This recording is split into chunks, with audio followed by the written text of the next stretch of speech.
So I so rarely beat games, like new games, like games I haven't played before. um, and then even more beyond that, I so rarely 100% games. It's just never been something I'm about. I gotta really be into something, and the act of 100%ing it really has to be like a meaningful experience to me. Or I just like, it has to be something I just want to be playing more of, you know. So I figured, you know, if I end up beating a new game, you know, if I feel like I have something interesting to say about it, I should say something about it. And I don't mean new as in release, just like new as in a game I have not played before. So yeah, I just recently finished and 100%ed, I mean to a certain degree, Neon White, which is a game that probably, I feel like a lot of people have talked about it. I know Donkey just recently talked about it. I know I heard from somebody else. Oh, sneezed. Criminy. I think I think Yako mentioned something.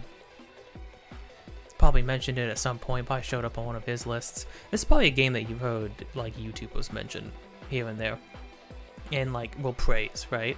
And I don't know, if you're anything like me, it's one of those games that you look at it and you're like, okay, it's kind of intimidating, you know? It's like, it's a game that's all about going as quickly as you can, hopping all over the place. Basically like trying to be like it's a game that's trying to emulate what being like a master assassin or a ninja would be like, you know? Like peak at like peak form, and that games like that always are like very intimidating. Games where you have to move quickly, that layer a bunch of like different movement mechanics on top of each other, and then ask you to perform them at like a high level regularly as like its main gameplay loop, always kind of intimidate me. And this game was like always intimidated me, but I was like, the more I saw it, and the more I saw people, by the time I heard, like, I watched a video of like the fourth person that I watch regularly on YouTube mention it, I was sitting there and I was like, it does look fun. I like the visuals of it, like they're very simple. I like the music I was hearing, and then like the game looked like fun to play. So I just sort of conceded the fact that, okay, you know what? I'll ask for it. I'll put it on my wish list.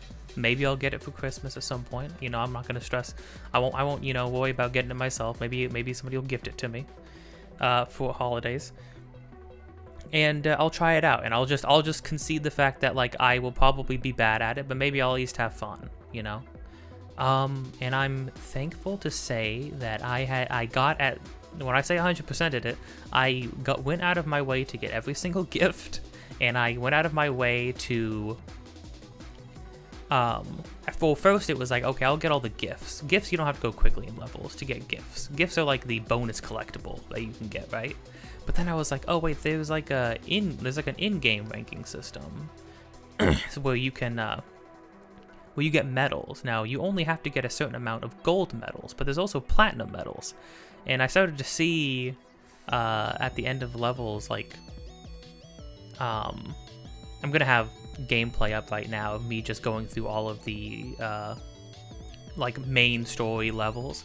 I don't know if you think that'll be spoilers. I ended up seeing a lot of levels, and I was wondering, like, is that going to ruin my enjoyment of the game? I would say not at all, because watching and doing are two very different things in this game. So I would not personally worry too much. There might be a thing that pops up here and there. Maybe I'll edit them out that might spoil some story stuff. But even if you see something that you feel like might spoil the story a bit, I promise you, the game is still easily worth playing. It's having your hands on it and seeing things unfold yourself is a very different experience. And ideally, I always say that knowing something about something shouldn't ruin the experience, ideally, right?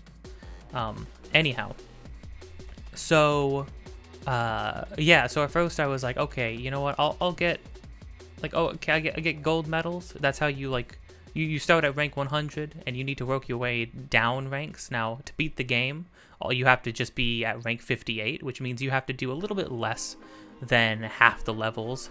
Get a gold medal a little bit less than half the levels. There's like almost about 100 levels in the game. In the main story, not counting like side levels, like extra bonus levels and stuff. But then I was like, oh, but when you get, the more you play a level, the more things you unlock, and eventually, so you unlock like a ghost mode, so you can race against the ghost of your fastest time. So you can like literally have a visual of how fast you're going compared to your previous runs.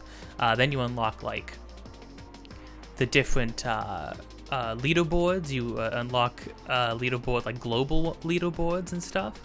But then you also get to see, after playing a level once or twice, you get to see the in-game ranking, like ranking times for getting different medals. There's bronze, silver, gold, and then platinum.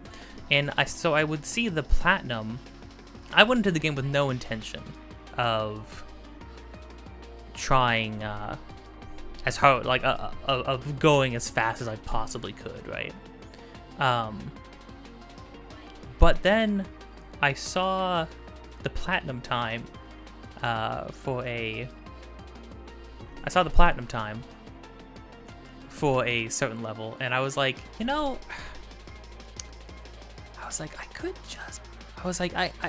can beat on this level, on the like in the early tutorial levels. I'm like, oh, I can beat that time, surely. And so I tried the level again, and I was like, wait, I'm still not beating that time. I'm still like 3 full seconds off. How do I beat that? And then you know, your brain starts to expand a bit. You start to ask like, okay, well, wait a minute, what? I've gone through this level in the most linear A to B fashion possible. What can I cut out? So you start to think about all the ways you can cut things out. Then you start to think about all the ways you can use certain movement mechanics to your advantage. And then suddenly you've played the same level 20 times and you're not tired of it at all. So then I was like, okay, well maybe I'll try to get the platinum medal at each, like for each level, right? And then I noticed that sometimes I would get the platinum level, but I would think to myself, well, you know, yeah, I got the platinum medal, but I messed up that one part. You know, I should just go back and fix that really quick. And then you play the level again, and you're like, you know what? I just realized if I cut this corner, or if I jump across this gap using this item in this way, then I can just completely, I can save at least 2 more seconds. And now suddenly you're not even racing against the clock in order to get medals or to get anything other than a lower time. And I think that's the glorious thing about Neon White. That's when I realized that this game was doing something pretty special, because the motivation, it gets you to motivate yourself. You suddenly you realize that you're not. Suddenly you realize you're not playing the game. You're not doing these objectives, trying to race for a faster time on each level in order to get anything. Like I said, the collectibles don't have anything to do with time. Collectibles are just scattered around the levels, and they have you do some like wacky parkour moves in order to get to like really high out of the way places in the level that you may not have thought you could get to. If anything, the gifts are just another way to get you to think about how abilities and items work, how they can work in tandem with one another. So what I realized was that the game sort of just, if you can't tell, this is like I did not write a script for this. I just wanted to, I just beat the game a couple days ago. I just wanted to give a stream of conscious, just my thoughts straight out of my brain. Yeah, I realized that the motivation to do better in the game simply came from the fact that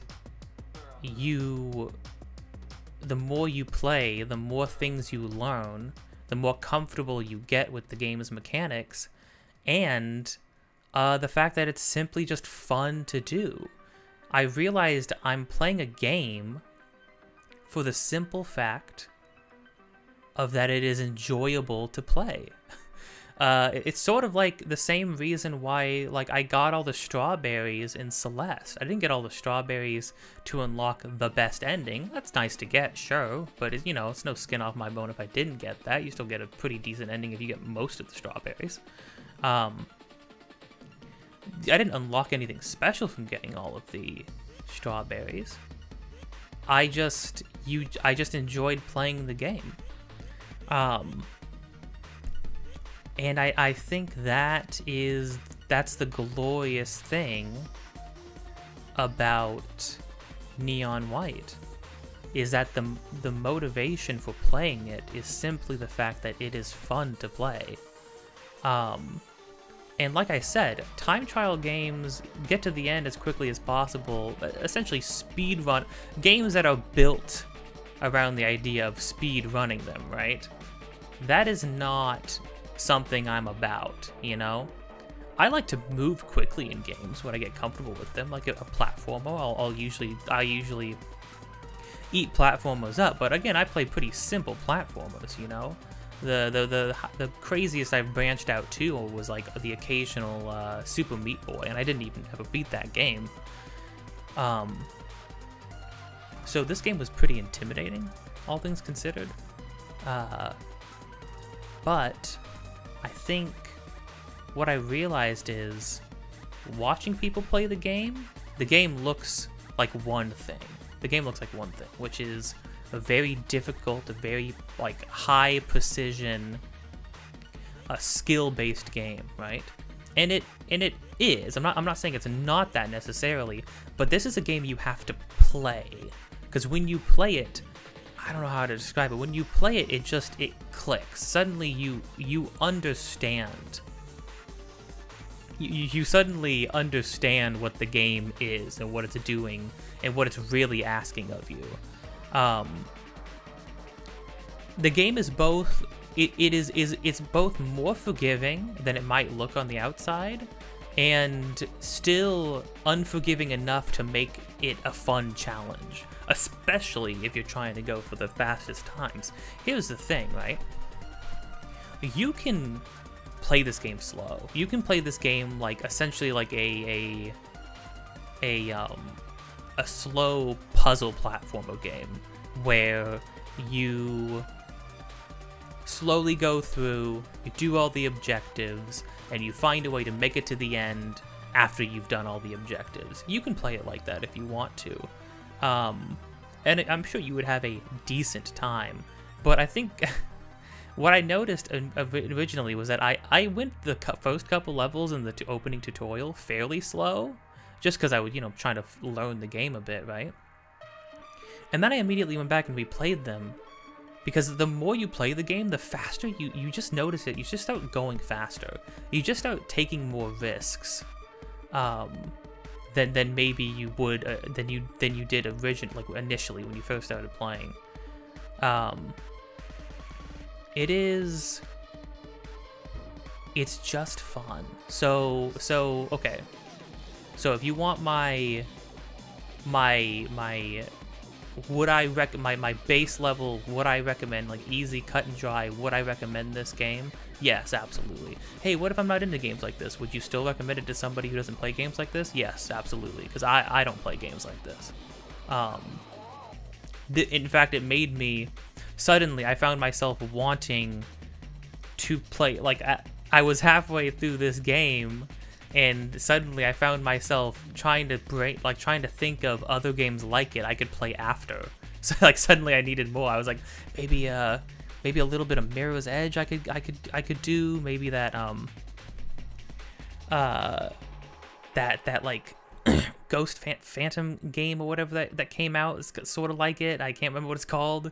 Where you just jump around big, empty, minimal platform levels and kill a couple guys. So yeah, would I recommend this game? Yes. If that's all you wanted to know, that's all you wanted to hear, Will somebody just assure you that, hey, this game's fun even if you don't like these kinds of games? Yes, it is. Easily very fun. If that's all you wanted to know, then you can bow out now, go get the game, have a great time with it, or have a moderate to good time with it even. You know, I'm not gonna say this isn't gonna be everybody's favorite game. I already like platformers, right? So I'm predisposed to this type of game. But yeah, so in the gameplay, you'll even see I'm not like amazing at it. This isn't me speaking from a position of, oh, I'm just so good at the game, so no wonder I like it so much, right? No, definitely not. I am definitely average at best. But here's the thing. I think that the game does is it makes you feel. It does make you feel like you are way better at it than you might actually be. I think it's always impressive when a game can make you feel cool. You know, not just when a game like on a technical level allows you to do cool things with it, but when the mechanics themselves make you feel cool for doing them, even if you're performing tasks that are actually, in the grand scheme of things, fairly simple to do. If the game can make you feel like what you're doing is super cool and you feel super cool for doing it, I think that's a success on the game's part. You know, games should be fun to play. They should make you feel good for playing them. And when you're playing a game about a dead assassin man who is off killing demons in heaven, like, that sounds cool, but like, that's the thing, the concepts behind games always sound cool, but the question is always, but do they make you feel as cool as they sound? And it's like, well, in this case, yeah, I felt awesome. I felt like I was an assassin sprinting around heaven killing demons. That's impressive. You success. You did your job. You knew the assignment and you passed it with flying colors, you know? But yeah, I think so getting more into the nitty-gritty of it. Yeah, so like I think the one thing I always hear people say about, first off, what's the actual like base idea behind the game? The idea is you are one member of a group of assassins who were all killed during a job that went south, and you all went to hell because you were murderers and maybe not great people, and now you're in heaven and you're being tasked with competing against each other in order to kill the most demons, and then whoever kills the most demons at the end of 10 days gets 1 year in heaven. And that's the core. That's probably all I'm going to really say about the story. If you want to know my thoughts on the story, I think that I probably would agree. I think the general consensus, the first thing everybody always says, first thing I was always hearing going in was, hey, the characters are pretty one note and pretty freaking cringy caricatures of like your normal stereotypes of, oh, super cool assassin man, the femme fatale character, crazy tsundere character who just wants to freaking stab people and drink their blood, and then your dude bro friend pal, who I wish there was more. If I had a complaint, my only complaint with the characters is that Yellow, who's the dude bro friend pal guy, who's like by your side no matter what. I feel like he kind of gets shafted in the story a little bit. Would have loved to see a lot more of him.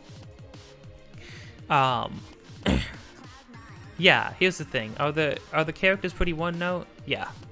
Is the dialogue cringy? Yeah, it's pretty cringy. But I think what needs to be stressed is that none of it takes away.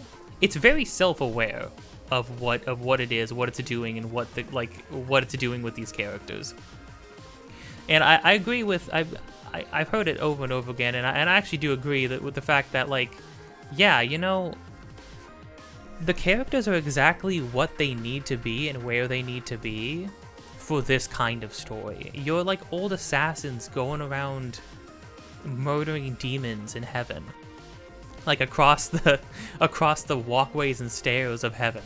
Like it's a ridiculous idea. So like what do you need the characters to be? Could the game be this like dramatic rumination on religion and life and death? It's like, yeah, it could be. But in a way, but that would feel like trying to be like too heady with it would take away from the fact of like of what visually you're doing from level to level. You know what I mean? I think what the characters are and how one note they are actually goes with the gameplay. That's the thing. The gameplay, in an ideal world, story and characters and gameplay all blended together in a way that makes sense, right? And I think the characters being like generic anime stereotypes goes hand in hand with the fact that you are like blowing up barrels to launch yourself through the clouds of heaven while like wielding a shotgun, launching yourself through the air with a fireball, stomping down on people, zooming across all over the place. Like it just goes together. I wouldn't change a thing about that. But what I also don't think, I don't think people give the writing enough credit. The reason the writing works is because it's very endearing. You know, it becomes, at first you're like, wow, these characters are pretty like yes. It's pretty cringy, but the longer it goes on, the more time you spend with all these characters, the more it's like, you know what, this is, you kind of just fall for them a bit, you know? You kind of just start buying into the whole thing. At least I did. Is it high art? Is it like the, is it as good as some like, as some of the great like old like Russian, classical Russian think pieces of old? No, I probably not. On a technical level, sure, but like, is it a heck of a good time? Yeah, and I think that's the reason why it works. It's because the game ultimately just wants you to have a good time, and even thematically, it's like it's kind of just about. It kind of just feels like it's about the idea of having a good time. We're here to have a good time, not a long time. You know what I mean? The idea that you do have one life, so don't be indecisive. Don't waste your time. Have fun. Have fun with people you like having fun with, and that's kind of just what it all amounts to in the end. Is it particularly deep? No. Is it basically the equivalent of my friends are my power kind of a deal? Like, with the power of friendship, we can do anything? I did, yeah, basically. But I was surprised towards the tail end of the game how much it had me buying into. How much it had me buying into its story, you know? How much it had me. It had me sort of hooked in and caring about these. It had me caring about these characters. It had me caring about what was going to happen next. What was going to happen to them. Even just like it's lore that it kind of trickles in about the state that heaven's in and God and these characters called the Believers. And sort of like. It's sort of like brief thoughts on religion and religious people as a whole, and like what it means, like what would be a good idea of paradise, of an afterlife, like what is a truly good afterlife, you know? It had me grip as I'll be forward. I am a religious person myself. Am I like hyper religious? Am I like a devout Christian or anything like that? No, I would say not. I would say I probably technically don't get things right compared to what some people would tell you is the right thing to do. But I am a religious person, and I was thoroughly enjoying this game's thoughts and takes on religion, which I think says something in its own right, you know? you know, uh, I don't know. Is it on a technical level? Is it blasphemous? Yeah, I mean, yeah, probably, right? Probably, right? It doesn't seem like it's maybe it it does not feel like, although in a way sometimes it feels like somebody on the writing team or somebody in the team maybe was religious themselves and like was sort of expressing, or was religious at one point, was sort of expressing some thoughts and views about it, because it's not like anti-religious, you know. Not that I would like, you know, hold anything against it, even if it was kind of anti-religion. I can totally understand why people would be anti-religion. But yeah, no, it actually has a pretty measured and a pretty measured like even keeled take on religion and what makes a life worth living, you know. And it kind of all amounted to this idea of forgiveness in the end, that I think was really nice. Now, I don't want to, I'm not gonna make this a full spoiler sort of take on it. That's about all you're gonna get on me as far as the story and the characters go.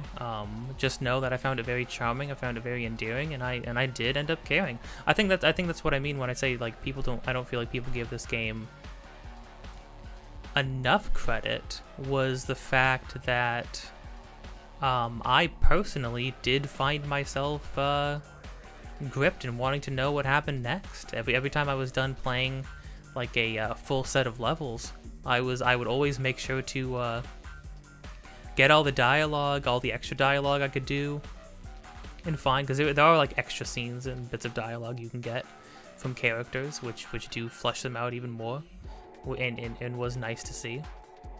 It was nice. It was a nice romp. I enjoyed my time. From not just a gameplay perspective, I enjoyed my time just overall. Now, as for just like the overall like tone vibe of the game, they had Machine Girl, which is an artist I have found on Bandcamp and listened to their music before, but the music was perfect. Just perfect for the game. It's like this like grungy, like at times it's like very grungy, like rough and tough kind of electronic music, and then sometimes it was very ethereal, very mellow, very ethereal, very like sometimes a little poppy. It really just changed from moment to moment in the game. But overall, very like amazing soundtrack. Like honestly perfect artist for the soundtrack as well. Machine Girl did whoever he, she, they might be, did a great job. I highly recommend, if you don't end up liking the game too much, hey, go check out the soundtrack at least.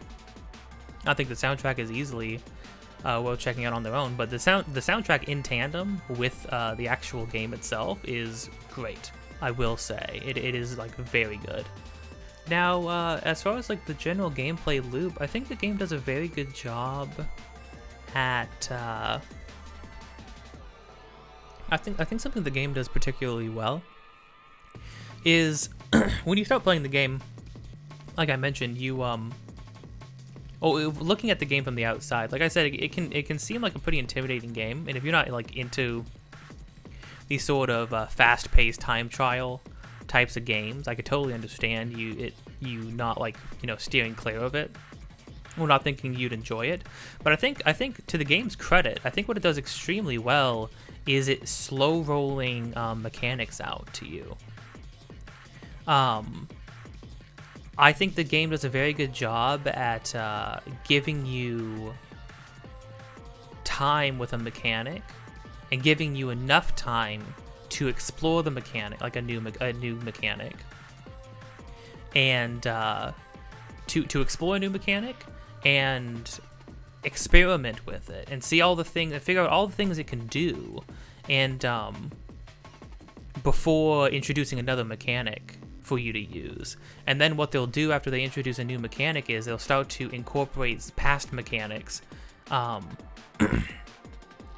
to have you, they'll start incorporating past mechanics on top of your new mechanics, and then ask you to do both of them at the same, or use both of them in tandem with each other, until eventually you get to the end of the game. It slow rolls out.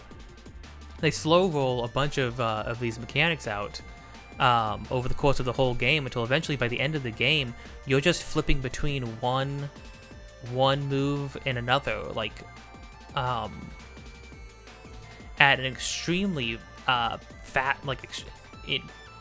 extremely quickly throughout, from level to level, and you're not even thinking about it anymore because you see what you just.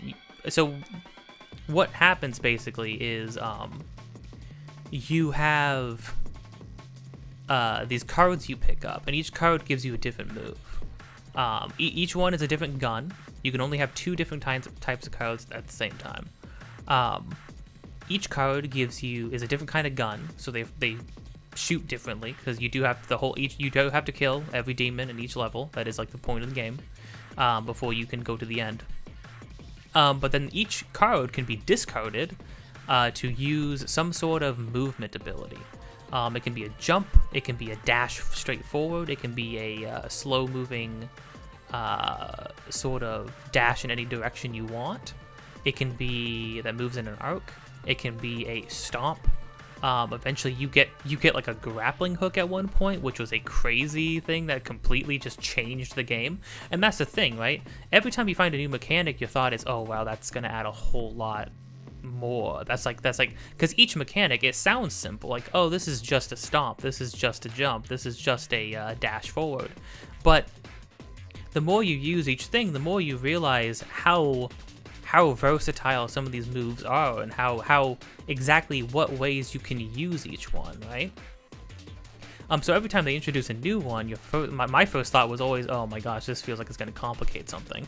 I mean, when they introduced, this is spoilers for a mechanic towards the end of the game, but if anything, this should make you want to play it. If you're a fan of TF2, they added a rocket launcher that literally both its main fire and its discard ability are both movement options, because the main rocket blast that the rocket launcher shoots can propel you up in the air. You basically rocket jump. So if you like TF2, there's a much easier rocket jumping than a TF2. I could never figure out rocket jumping in TF2. In this game, you just have to be in the blast radius, and it'll launch you straight up. But the discard ability for the rocket launcher is a grappling hook. When they introduced that, I'm like, there's no way this is going to work. Like, how am I going to use this in tandem with every other ability I've learned up till now? This seems like it has too much versatility. But somehow, you know, you play a few levels introducing this mechanic, and then, I don't know, you suddenly start to become a pro, kind of. The way the game slowly introduces new mechanics for you to try and to use and to test out is just, they were very clever with it. I always felt like I had just enough time, because it's not even just, I mean, the weapon cards are just one part of the process. The different demons in the levels do different things. Some of them pop and die if you bump into them, but they launch you straight up in the air. Some of them launch you in specific directions. Each demon has different attacks. Some demons explode if you get to them, so you need to make sure your position is correct, or else they'll kill you in one shot. Some demons lock onto you, and if you're in their sight for too long, then they'll one-shot you, and so you have to be wary of your positioning around them and how quickly you can kill them. There's so many things that they layer on top of each other, and yet I never felt overwhelmed, which very much is in line with just when you look at the game in general. You're probably looking at some of this gameplay wondering, how are you supposed to pick this up? You know, particularly if you're somebody who doesn't play games like this, right? This probably seems very intimidating. That's what I thought, but that's why I said at the very beginning, this is a game you have to play, because when you play it, you understand it. Suddenly, everything makes sense, and suddenly things are not that intimidating, because you've experienced every part of the game on its own, so that when they start to combine them all together, it just sort of clicks. It kind of just makes sense now. And until like by the time I got to the end of the game, I would be able to pick up a card, see what color it is, not even think about it. I was hitting such a flow state that I wouldn't even be thinking twice about what card I had. I would just see the color of it in the corner of my eye, and I would immediately know what to do with it. I would like see the color, look what's ahead of me, and know exactly what to do with it. I mean, because if anything, you know, the gameplay I'm showing you right here, right? It's not anything special for sure, right? However, I think what is notable though about this gameplay is that it's a level rush. At the end of the game, you unlock level rushes for all the bonus levels and all the mainline levels. You get to play them all at once.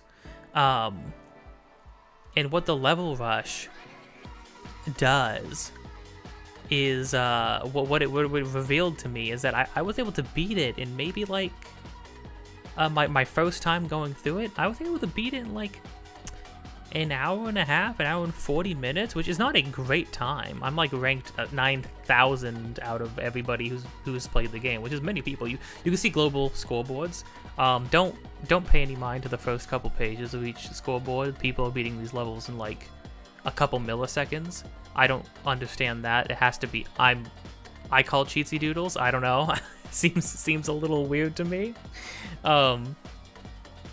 I don't know if they're beating the levels in some special mode. There was a mode that has a special weapon card to use of something cool that you see at the end of the game. I won't spoil that because it's pretty cool to get to. Really changes the game a lot.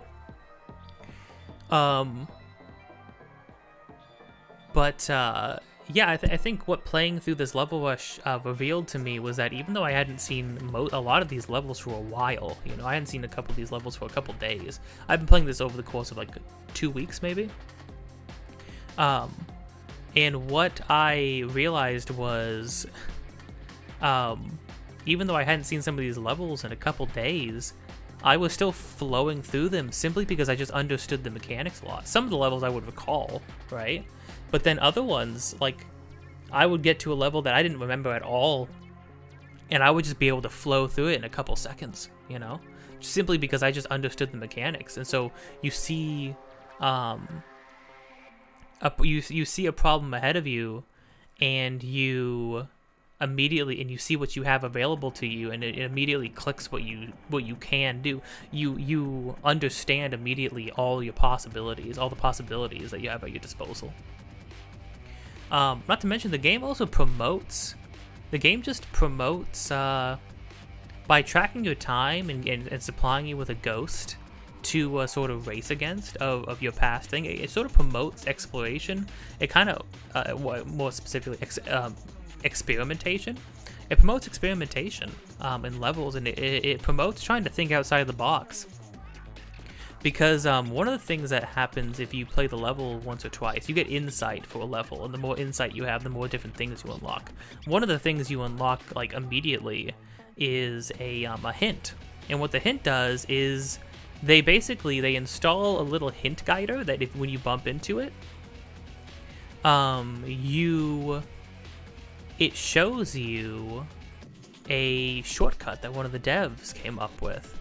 And what that does is, it's not just helpful, yeah, it's helpful to get a faster time in that level. And I was using it a lot, because some levels I was just like, I don't understand how I could sequence break this one.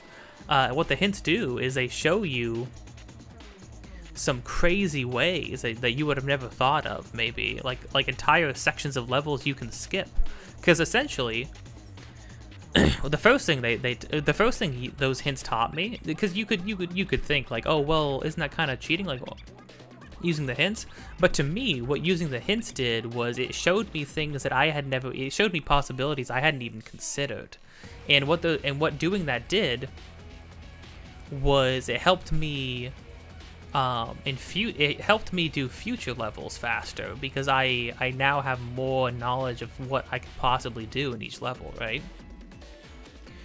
And I think that was So the hints are not just good for the level that you're on; they're also just good for figuring out future levels because they show you.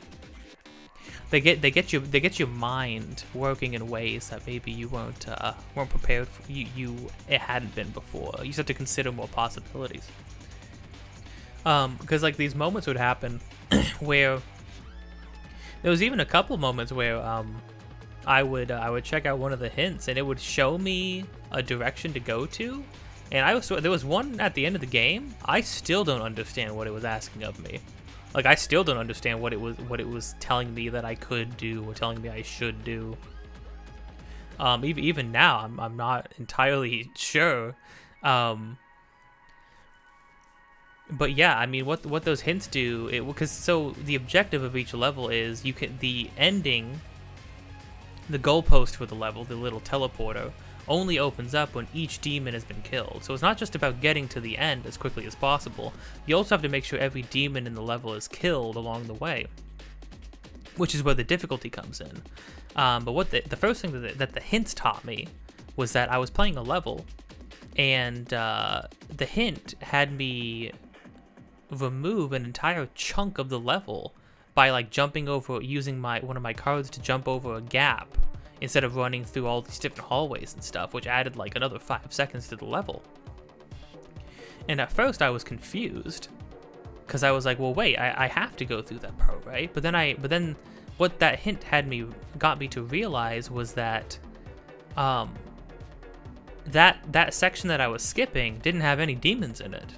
So there actually was no obligation for me to go over there. And then once you realize that, it then becomes once you realize that, you start to see all the other parts of levels that you can absolutely try and skip if you can figure out how, because you don't need to kill any demons there. Like there are no demons to kill. If there's no demons in a level, then your first thought is, okay, well, can I just bypass this part entirely? Sometimes you can't. Well, okay, if you're a casual player like me, you can't. If you're some psychopath who's beating these levels in a couple milliseconds, maybe presumably by cheating, I don't know, then more power to you. But if you're just a casual player, if you're just a casual Neon White enjoyer like me, then there are gonna be a lot of levels where even if there are no demons, you still can't like skip whole sections of the level just because of the way it's designed. Although I'm gonna check out a speedrun at some point of this game, and maybe see some kind of crazy stuff. This is the kind of game, few games in my life have I looked at and thought to myself, you know, it would be kind of cool to speedrun this game. And that the only other game I can think of off the top of my head was Super Mario Sunshine, because I played it so many times that, you know, learning how to speedrun it would at least add something, a new sort of layer to playing that game. But then this game too, I was sitting there playing it, and by the time I got to the end of the game, I wanted more. And not only did I want more, but I was just sort of like, it sort of hit me, it sort of hit me that like, I want to go faster. I don't know how. I feel like I've hit the limitations of my own personal knowledge and exploration of the game. But so like I kind of feel like I want to speedrun it. I don't know if I will. And if I do, at least it was and if I did, I don't know if I would, you know, record anything like that. It'd probably be pretty embarrassing. Maybe I would, just for kicks and giggles, like do some casual Neon White speedruns. But yeah, ultimately it's like to have a game based around speed, to have it like get me wanting to speedrun it is a feat, because I am not a speedrunner. I am a speedrun enjoyer, you know? At first I didn't understand the point of speedrunning, but games like this, it finally clicks in your brain why people speedrun stuff. Because gosh dang it, going fast is so fun. Going fast is just a real good time. And sometimes you just want to have a good quick time, you know? That's it's probably something rude you could say about what I just said. But you know what? I'm not gonna go into that. Sometimes you just want to have a good fast time. Put that on a shirt. Dante Chambers, 2023. But yeah, I think if anything, it just goes to show the success of this game, you know. But yeah, I feel like that's it. I feel like that's all I need to say about it. I feel like that's all I can say about it. I basically, I haven't said anything that people haven't already said. But yeah, I think it's a really fun game with great music, great atmosphere, really stylish visuals and music, just a good vibe overall. I think a charming characters, an endearing story, and yeah, I mean, hey, why? If you've never thought, if you're not motivated to train to be a master assassin in real life, why not go run around heaven and kill demons in a virtual world, right? You're gonna feel pretty cool doing it. Maybe have a good time. But yeah, I think that's all I wanted to say. Yeah, just a quick little, not really quick. How long have I been rambling? Like I said, I didn't want to. Oh, well, 47-ish minutes. Yeah, I think that's good. That's all I want to say. I'll probably be doing these more if I beat more games. Right now, I'm playing Hyper Light Drifter. Not recording, but I'm playing Hyper Light Drifter and Tunic. Oddly enough, two games that kind of share a lot more DNA than I thought they would. I started playing Hyper Light Drifter, and then I remembered Tunic and kind of got the bug in my head to go play Tunic. So, you know, hopefully I'll finish those two games at some point, and you'll probably see me here again rambling about the two of them. But yeah, anyways, would I recommend this game? Yes. I'm not going to give it like a number score or anything like that. Number scores are like, I don't know. I don't see the point of number scores. 2,000. That's my number score for the game. 2,000. No, my no scoring systems. Just would I recommend it for anybody? Yes, absolutely. I would recommend anybody play this game, or at least just try it. Like I said, you playing the game. It suddenly makes sense. You may not understand it by just watching it. You may not, because it's hard to understand what's going on exactly when you're just watching it. If you play it though, I'd give it like 20 minutes, and you're gonna get it. You're gonna start to understand. But yeah. Anyhow, have a good day, and don't forget to be kind. Don't be afraid to change your mind. I'll see you next time.